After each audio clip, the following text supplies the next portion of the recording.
เอาโดยเพื่อนไผ่เพื่อนยายใช้เพื่อนยายเพื่อนยาอ้วนพุ่นเพื่อนยาอ้วนเฮ้ยดีเพื่อนยาอ้วนแมนถูกต้องเนาะใช้ครบไปแล้วบ่อยู่นี่จะครบไปเลยเนาะน้ำขีมิ้น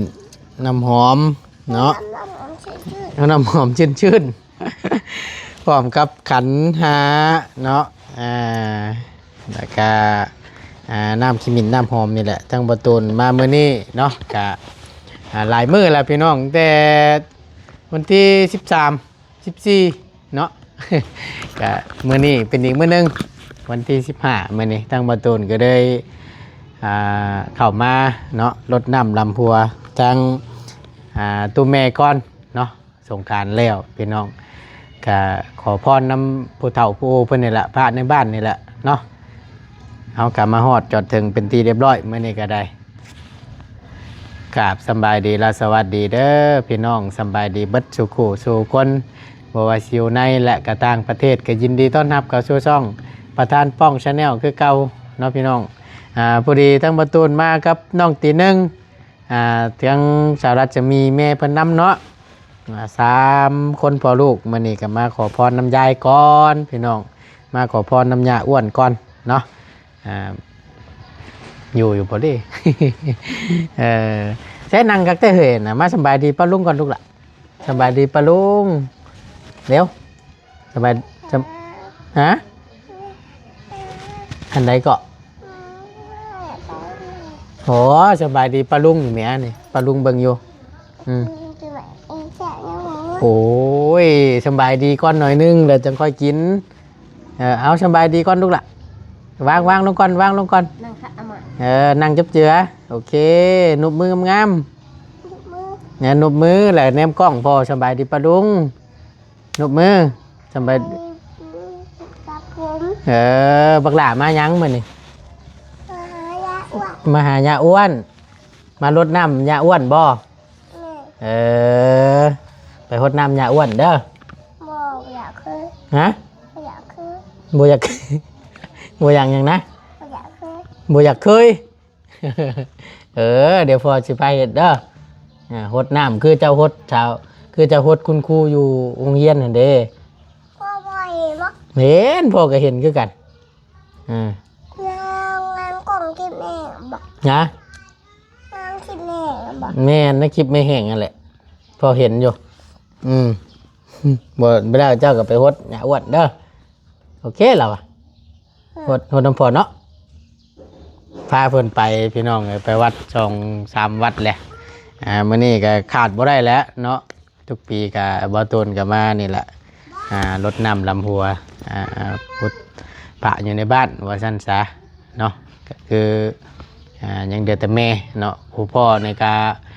บ่ตูนยากพี่น้องเอ้ยจักสิว่าจังใดจักไปอยู่จักพาครอบครัวไปอยู่แต่ว่ายากในการเดินทางนี่แหละ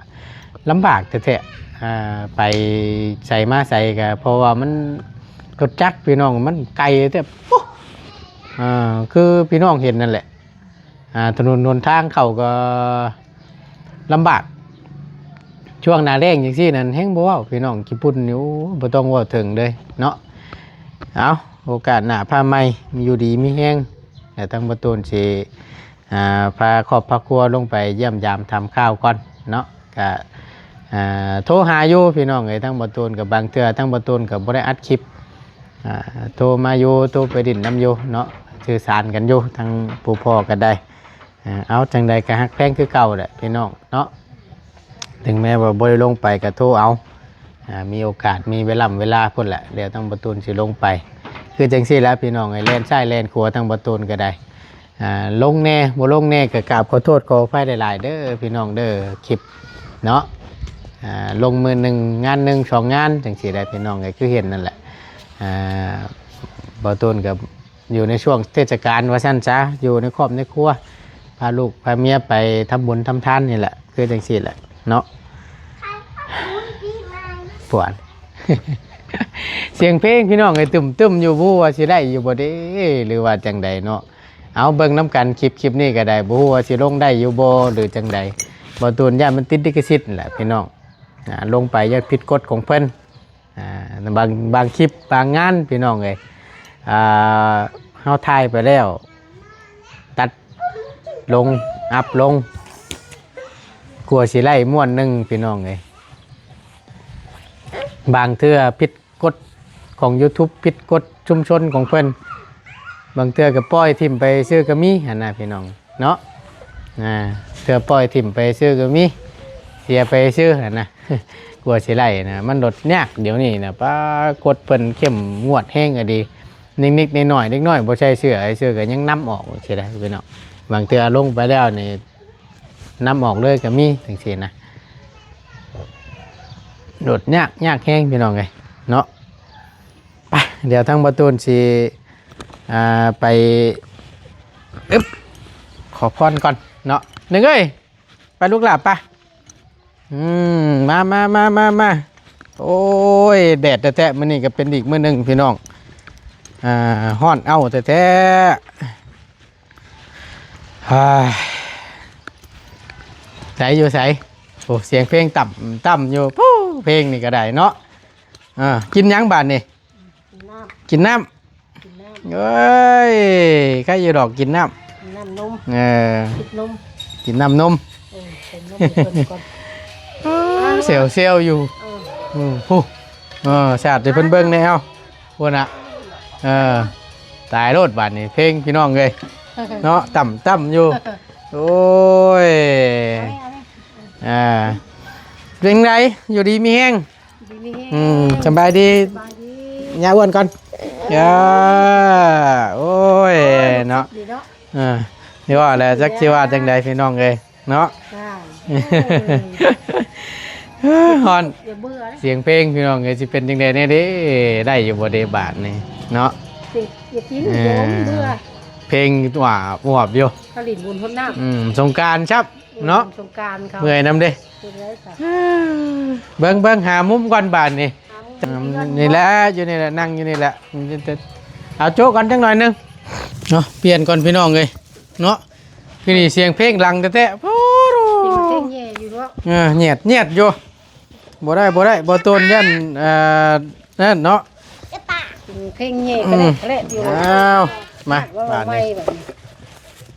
โอ้ยเนาะเอาลงมาลงละลงมาแล้วกันบานนี่ลูกชายเฮ็ดกับบ่เป็นมาสิพาเฮ็ดลงมาบ่เป็นยังเอาพี่น้องเอกานี่แหละเนาะก็ปีนึงเทื่อนึงว่าซั่นซะเนาะก็ได้มานี่แหละรดน้ำลำพัวขอพรพาอยู่ในบ้านนี่แหละก็คือทางแม่เนาะก็ขอให้อยู่ดีมีแห้งหั่นล่ะพี่น้องเอ้ยเนาะเอามามื้อนี้เนาะเบ้ยจะมาบอกคุณขอบุญขอบคุณน้ำเมฆกับข้าวให้เจ้าอยู่ดีมีแห้งก็เจ็บอย่าได้ความไข่ให้มีขอให้ยุมันยืนไปทั้งใดไข่ตลอดปลอดภัยลูกเด้อขึ้นใต้ลงเหนือไก่อยู่ดีมีแห้งผู้ขู่ผู้พ้นผู้ใกล้อยู่ไกลก็ดีไปทั้งใดก็ให้ชมพับชาก็ต้นโตนะลูกเอ้ยไปปากว่าวขับจาก็ให้ว่าวหอยจากว่าวกวาดแข็งเลยลูกเอ้ยให้อ่อนให้เอ็นให้โฟให้เดใส่ลูกใส่มูใส่กองไปทั้งใดก็ให้เจ้าให้ห่วงให้หายพญานลูกค้าลูกเด้อไปทั้งใดไปเด้อตรวจปลอดภัยเด้อมีอายุมันยืนถูกเอามาบาทนี่เอาให้อยู่ดีมีแห้งอย่าให้ประหยัดลูกค้าอยู่ในตนในโตก็ให้ไปได้มื้อนี้แล้วเนาะให้อยู่น้ำลูกน้ำหลานไปนานๆมันควันเยินเนาะ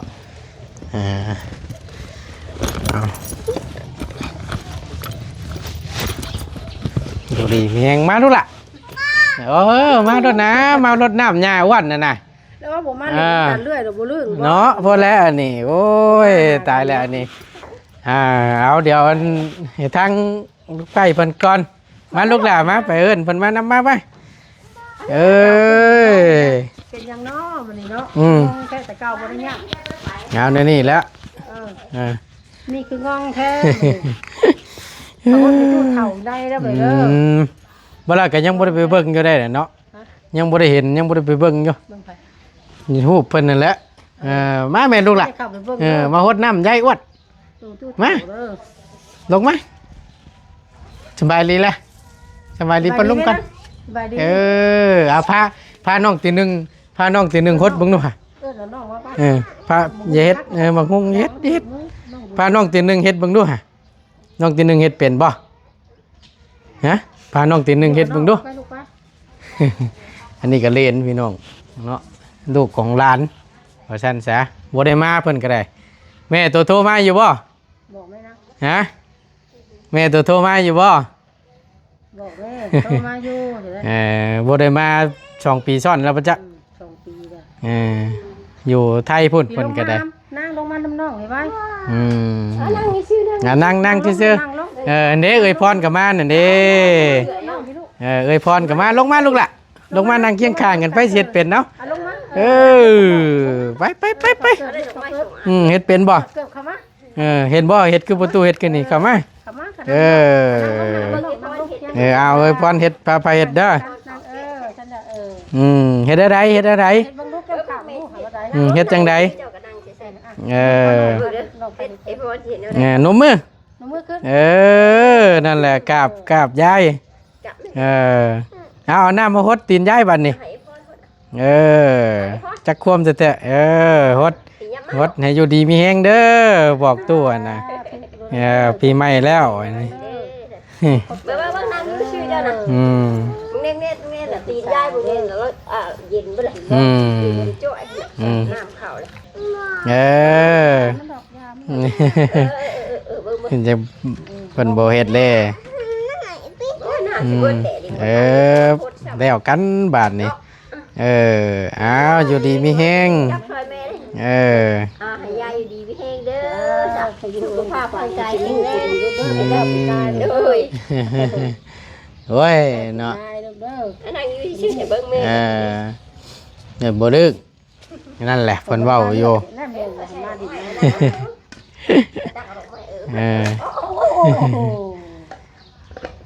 ว่างแงงแล้วเอาละจะอยู่ดีนี่ทำเด้อจะกว้างจะขวางเด้อเป็นเจ้าเป็นนายใหญ่เป็นบ่าวนั่งเด้อเป็นกว้างเป็นขวางใหญ่เป็นบ่าวใหญ่ไว้เป็นคู่เป็นบาคือพ่อนี่แหละไปคือพ่อนี่เด้อ โดยใช่ เอามาฮดแม่เจ้าฮดแม่ไปเอาฮดให้ยายก่อนฮดให้ พดให้ยาอ้วนก่อนพดมือน้ำพุ่นละเฮ้ยนดมือน้ำพดมือพดมืออยู่พี่อยู่เทิงพี่ ใช่ พดมือลูกหล่าพดมือ ฮดมือพี่ยายตู่ นั่นแหละพดมือโอเคโตหลานชายโอเครถใหญ่ปีเด้อได้รถใหญ่เด้อปีเด้อร่ำรวยเด้อเอาพดแม่น้ำโอ้ยอยู่ดีมีแห้งเก่งก้อนจะขวางเด้อ ยาดอก โอ้ยอยู่เพี้ยนเพิ่นก็ฮดอยู่แต่ว่า ไม่มีน้ำพ่น พ่อเราย้ำให้ โอเคเอาให้ยาอ้วนผูกแขนให้เอาปั่นเอาให้ยายผูกแขนให้แบบนี้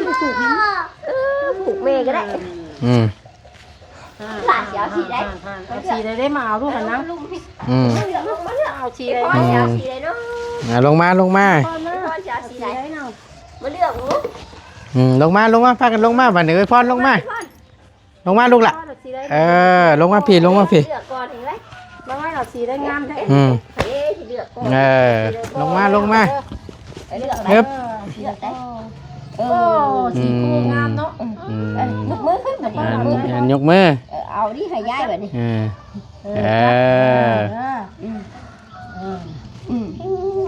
ยกเขาไข่ก็ลูกตายไปซะเด้อ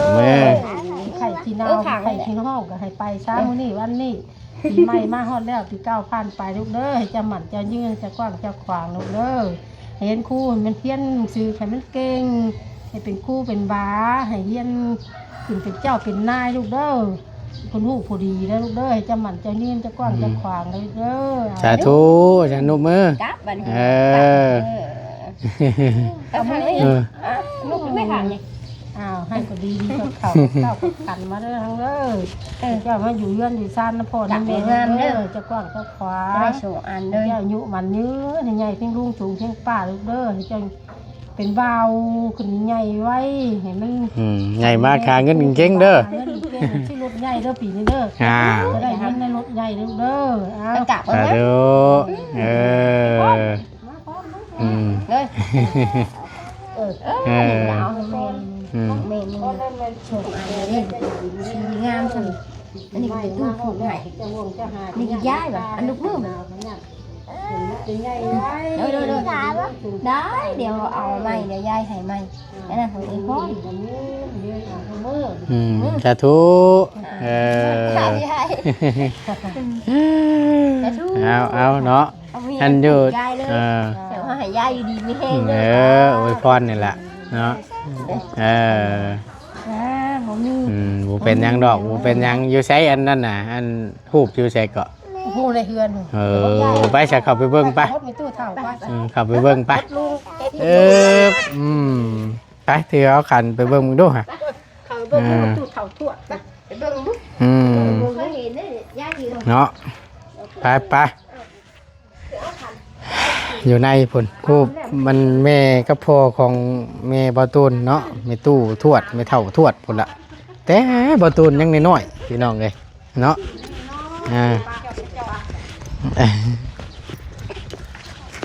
ห่อนแท้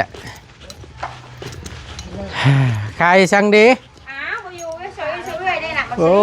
ยสิได้ยังน่ะ ข้าวเหนียว สิได้ข้าวเหนียว โอ้ย เอาสบายดีเด้อ สบายดี สบายดีทงเท่าไรนี่น่ะ 10,000 ทง10,000 โดย ว่าคือสิหลายเติบแล้วเฮาว่าเนาะเดือชำนี้เนาะ เต็มนี่แก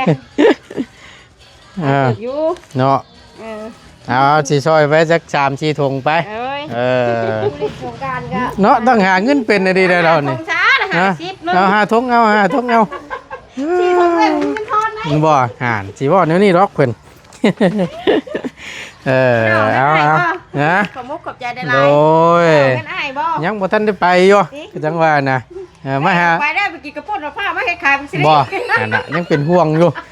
ยังเป็นฟังๆอยู่เนาะ ยังเป็นห่วงน้ำมักซิดีอยู่ ห่วงอยู่บ่เป็นห่วงบ่เดือนซื่อจะได้น้องล่ะเฮ็ดได้ โดย มันได้ เอาให้เบิดไปไว้เด้อโดยโอ้ยเนาะไปเบิ่งก่อนมืดจ้ำปาดโกงกล้วยอยู่ ใช้ลูกล่ะโอ้ยเอากราบก่อน ไปกราบงาน กราบก่อน กำตู้เท่าเกราบ ช็ดตู้เท่ากำตู้ เฮ็ด เท่า อะไรไอ้บุญดู บ่ใช้มาได้ไหมโอ้ยเนาะเบิ่งโหลานก็เอาอันคันลงไม้ยายอยู่ คักนะกันยังว่าอยู่กันบูชาเด้ ตามตู้ บูชาบ่ได้ใส่กันเลยนะ คักนะหลานชายก็ได้ ไปกราบน้ำพ่อนะ เอาบ่เฮ็ดลูกหล่ะบ่เฮ็ดเบิ่งเจ้าเคยเห็นบ่นางลง นางลงดีๆ มาไม่ น้อง มา บุญนั่นแหละเป็นวงไอ้บุญครับ เบิ่งอย่าหมอกไผสิลื้อแนวนั้นเฮ็ดเอาเฮ้ย อยู่เลี้ยง บุรีจะอยู่เลี้ยง คือว่า ใหญ่ละ ว่าอยากทวดอะไรคือเจ้า อันนี้บ่ แม่ นี่พี่น้องเลยเนาะคือกันอยู่บ่อยพูดนี่นะเบิ่งด้วย หันหน้าเอาพี่เนี่ยมันสิแจ้ง คืออยู่ติ อันนี้เป็นแม่ของแม่วาตูนเองนี่แม่ เท่าทั่ว แท้ๆเลยล่ะ คือ บ่ บ่าว สารสนีว่าคืออยู่จังและ FC เพิ่น ถ้าว่าพ่อนั่นพ่อของแม่นี่ยังบ่มีรูปตอนนั้น ตะกี้ว่ายังบ่มีหูมีห้อย จะว่าเฮายังน้อยจะสิจำได้บ่หากแต่ว่าเฮาจำได้อยู่บ่กลัวอยู่ จำได้อยู่คงขี้ดื้อว่ากำลังขี้ดื้อหาไก่เพิ่น ใช้เบ็ดอยู่เด้บ่ตูนใช้เบ็ดอยู่พวกนี้ สิเป็นเพิ่นกินอยู่ แม่นยังทันอยู่พี่น้องไอ้ประตูเห็นอยู่ เห็นนั่นแหละ แต่ว่าทั้งประตูหรือว่าผัวเรานี่ประตูจำบ่ได้ซักยังน้อยอยู่นี่ตอนนั้นเพิ่นได้ เสียชีวิต เสียไปแล้ว ตัวนี้นี่สิเป็น อ้ายแม่ อ้ายนี้อ้ายของแม่ประตูนี่นี่ก็เสียแล้วนี่ก็ เสียแล้วเอาเขา ม คนนั้นก็อ้ายคือกัน คือบ่ คนนี้ เบิ่งนั่นจับดูเบิ่งอันนี้ก็อ้ายคือกันนี่แต่ว่าตัวนี้นี่สิเป็น ทายกับทายเวียดมันเต้งให้เนาะมันลดบ่คือปานใด เวียดแต่ง อันนี้นี่สิเป็นอ้ายกันบ่ อ้ายคนนี้ อ้ายผู้นี้ เออ อันนี้ว่าไงอ้ายกก อ้ายกง เบิ่งนี่แม่นบ่ลองมานี่แม่นผู้นี้ โดย อ้ายของแม่พี่น้องเอ้ยแต่ว่าผู้นี้ก็เสียแล้วเพิ่นไล่เมียอยู่แขวงบุรีคำไซเมืองท่าพระบาทพู้นที่บ่ตูน2 ปีขึ้นหลังบ่ตูนยังได้ไป อันละก็เลยมาอยู่เอ้ ไปส่งสการอยู่งานแต่งบ่ตูน แล้วก็มา เรามาอยู่มาตอนนั้นบ่แม่นบ่ มาเดือน แม่นเรามา ปีหนึงปีสองแล้วก็เสีย แม่นบ่ ปีหนึงปีสองแล้วก็เสียเด้ พอดีไปส่งสการพี่น้องก็อยู่เมืองท่าพระบาทเนาะแขวงบุรีคำไซพูนข้างขึ้นเวียงพุ่นล่ะเดือแต่ฮูบเพิ่นอันนี้ก็เป็นเมีย อ้ายแม่เบิ่ง นี่คือป้าแหละพอตูนเอิ้นป้าเนาะป้าลุงนะอันนี้ก็ลุงพี่น้องไงผู้นี้นี่เป็นน้องผู้นี้พุ่นนี่ก็เป็นน้องว่าไงผู้นี้ลูกกุ๊กเป็นทหารแล้วก็ไปจ แต่ น ข้าวลำบากคนละข้าวแต่ลำบากคนละ คิดว่าล่มหายแต่จากไปกี่พุ่นอะไรแล้วบัดนี้ล่ะ แม่ตายก็เห็นหน้า สืบข่าวตามหาได้เพาะ ก็เลย อัน พ่อ น่ะก็ได้อันนั้นอยู่ พ่อขึ้นมา พี่น้องก็ยังได้เห็นอยู่เนาะโอเคเอาอันมาไปได้ลูกละอันนี้เนี่ยเป็น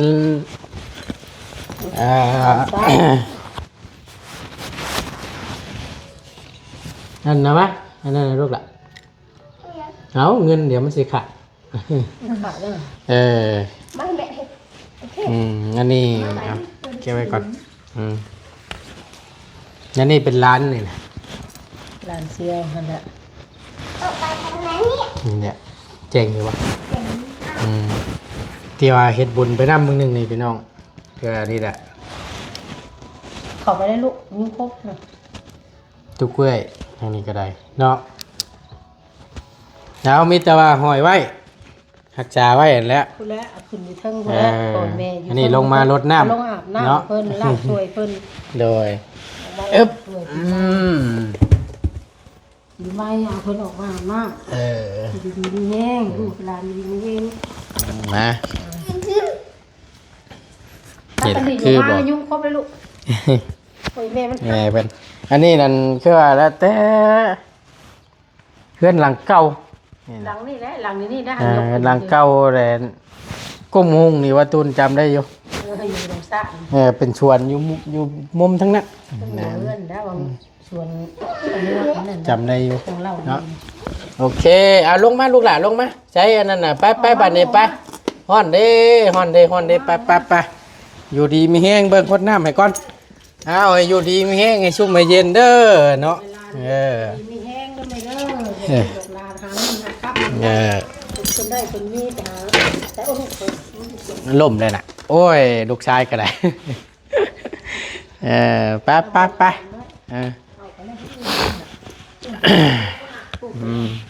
บัดนี้ทั้งประตูนก็จะได้รับลาก่อนพี่น้องเลยแล้วก็จะได้ขอจบคลิปลงไว้เพียงเท่านี้ก่อนเนาะขอบคุญขอบคุณหลายๆอยู่ดีมีแห้งบัดสุขุสุคนเด้อพี่น้องเด้อเนาะท้ายคลิปทั้งประตูนก็ขอให้พ่อแม่พี่น้อง FC เนาะเบิดทุกท่านขออยู่ดีมีแห้งอย่าเจ็บจะจนลำรวยๆเด้อปีใหม่สงกรานต์แล้วเนาะขอให้มีแต่สิ่งดีๆละเข้ามาในชีวิตในครอบในครัวเบิดสุขุสุคนเด้อเนาะพี่น้องเนาะสาธุเด้อเนาะเอาสำหรับคลิปนี้ไปก่อนพี่น้องอยู่ดีมีแห้งพบเจอกันคลิปหน้าเนาะ สำบายดีเด้อพี่น้องเด้อไปอ่า ออกมาแล้ว โอ้ไปแล้วบาด คนไป